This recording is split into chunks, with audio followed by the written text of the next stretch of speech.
For 700 years, historians were sure that the Black Death, the deadliest pandemic in human history, came to Europe from China. Textbooks, encyclopedias, documentaries, they all repeated this version, but they were all wrong. The truth was lying in a museum archive in St. Petersburg, in a box of skulls that no one had paid attention to since 1886. One of those skulls belonged to a merchant named Sanmak. His story will change everything we thought we knew about the Black Death. The Black Death was not just an epidemic. It was an event that completely changed the course of human history. From 1347 to 1353, around 200 million people died from it. In some European cities, only 1 person out of 10 survived. Entire villages were wiped out. Dead bodies lay in the streets because there was no one left to bury them. The economies of many countries completely collapsed. The feudal system began to fall apart. The church lost its authority. Prayers did nothing to stop the disease. It was the end of one world and the beginning of another. And during all this time, 7 centuries, no one really knew where it began. There were theories, guesses, assumptions.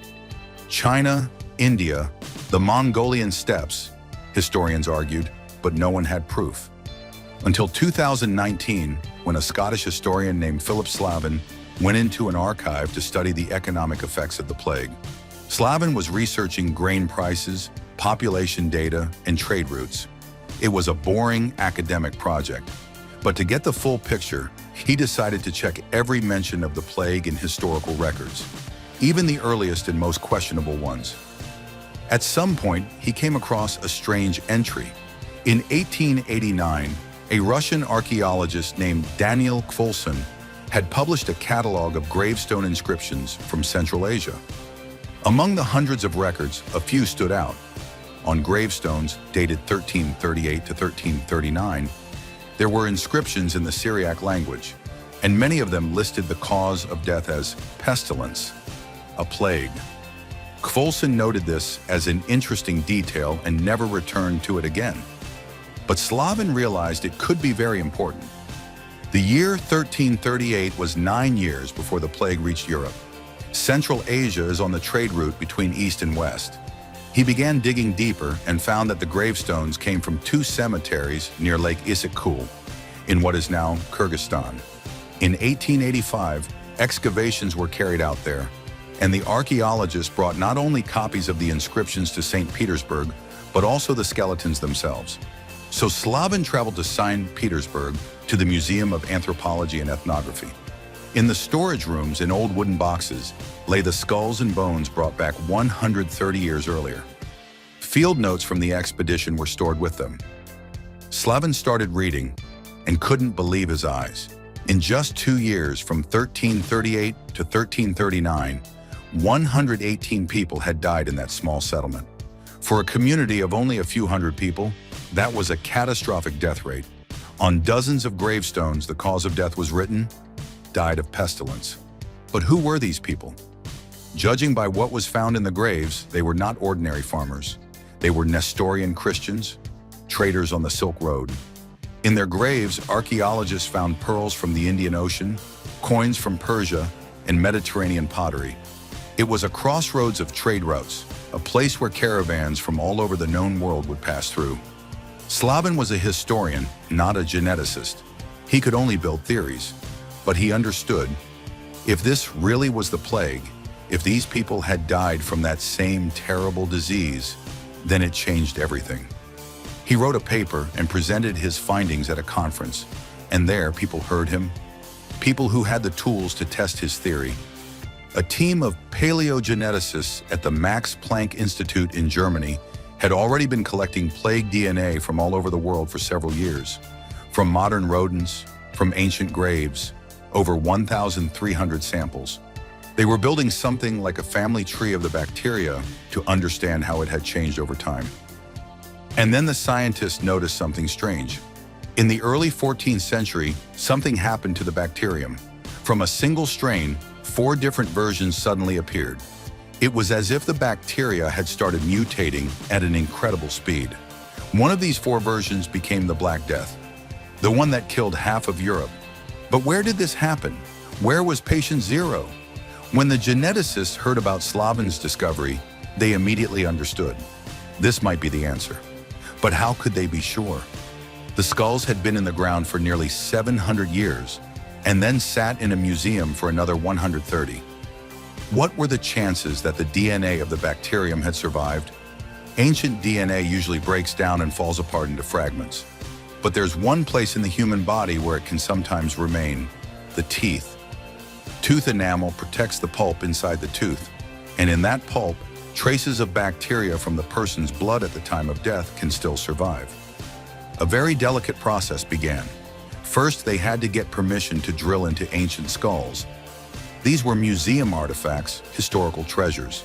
Then came the procedure itself.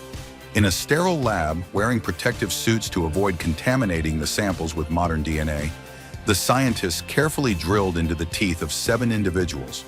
From the tooth powder, they had to extract DNA, if any was left at all. The first sample, nothing. The second, also empty. The researchers started to doubt.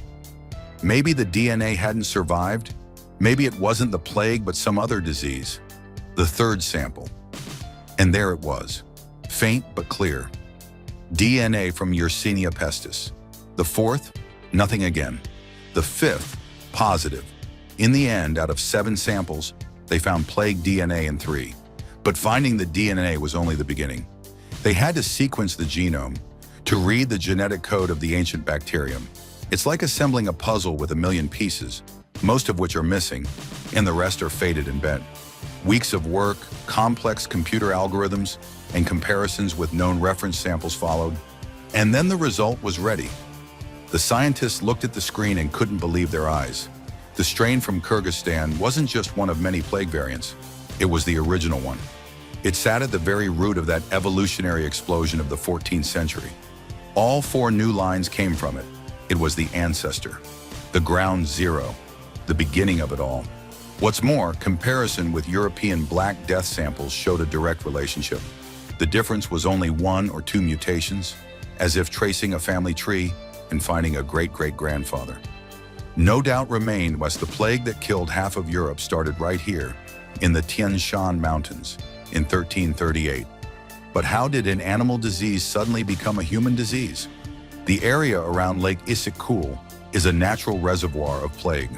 The bacterium has circulated among local rodents, marmots, gerbils, and voles, for thousands of years. Usually it stays within that natural cycle and doesn't affect people. But sometimes a zoonotic jump happens. The disease crosses over to a new species. Scientists studied climate data from that time. The 1330s were a period of unusual weather in the region, several warm and wet springs in a row.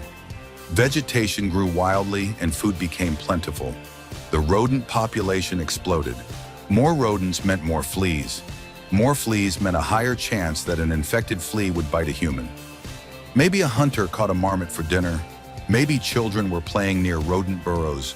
Maybe fleas got into someone's home through hay or firewood. We will never know the exact moment of transmission, but the result is clear. People began to die. First one, then his family, then neighbors. In 2 years, 118 deaths in a small settlement. But why didn't the disease stay a local outbreak? Why didn't it burn out and disappear, as usually happens? The answer lies in the nature of the place itself. The settlement was located on the Silk Road. Caravans passed through it, connecting China to Europe. Traders from India, Persia, and Byzantium stopped here to rest. Now imagine a caravan heads west. Hidden among the wagons full of goods are black rats, common companions of humans at the time. On the rats, fleas, and some of those fleas carry the plague. The caravan moves slowly, 20 to 30 kilometers a day. It stops at caravanserais and marketplaces. The rats move from one wagon to another, from house to house. Fleas find new hosts. The disease spreads along the trade route like fire along a fuse. From Issyk-Kul to the Black Sea is more than 3,000 kilometers. The plague took about 8 years to travel that distance, a slow but unstoppable journey through Samarkand, Bukhara, Khwarezm, through the Caspian steppe to the ports of the Black Sea. By 1346, the plague had reached Crimea. And there, something happened that would go down in history forever. The Golden Horde laid siege to the Genoese fortress of Kaffa, today's Feodosia. A deadly sickness broke out in the Mongol army. Soldiers were dying by the hundreds. And then, the Mongol Khan made a horrifying decision: to use the disease as a weapon. Rotting corpses were loaded into catapults and hurled over the city walls. This became the first documented use of biological warfare in history. The Genoese panicked. They had no idea what the disease was, how it spread, or how to protect themselves. They did the only thing they could. They fled. They boarded ships and sailed home to Italy. In October 1347, 12 Genoese galleys arrived at the port of Messina, in Sicily. On board were dying sailors and cargo holds full of rats. The local authorities quickly realized the ships had brought the plague and forced them out of the harbor. But it was already too late. The rats had escaped to shore. The fleas had found new hosts. The plague had entered Europe. What followed was like a forest fire. From Sicily to mainland Italy, from Italy to France, from France to England. In just 6 years, the entire continent, from Portugal to Russia, was consumed by the epidemic. But let's go back to our traitor, San Mac, a simple man whose name happened to survive on a stone. He lived, traded, raised children. He had plans, hopes, and dreams. In 1338, he began to feel unwell. He developed a fever, his lymph nodes swelled. A few days later, he died. He was buried according to Christian tradition, and a tombstone was placed over his grave with an inscription in the Syriac language. San Mac didn't know he was the first link in a chain of events that would change the world. That because of his illness, 1/3 of Europe's population would die. That kingdoms would fall, religions would change, and history would be rewritten. He couldn't have known that 700 years later, scientists would study his remains, that his name would appear in academic papers, and that documentaries would be made about him. The discovery that the Black Death began in Kyrgyzstan is not just about setting the historical record straight, it's a crucial lesson for today. We see how easily an animal disease can become a human one, how climate change creates the perfect conditions for zoonotic jumps, how trade routes become pathways for deadly infections, how one sick person in a remote village can start a global pandemic. We live in a world where a plane can fly from Asia to Europe in 8 hours, not 8 years like the caravans of the 14th century.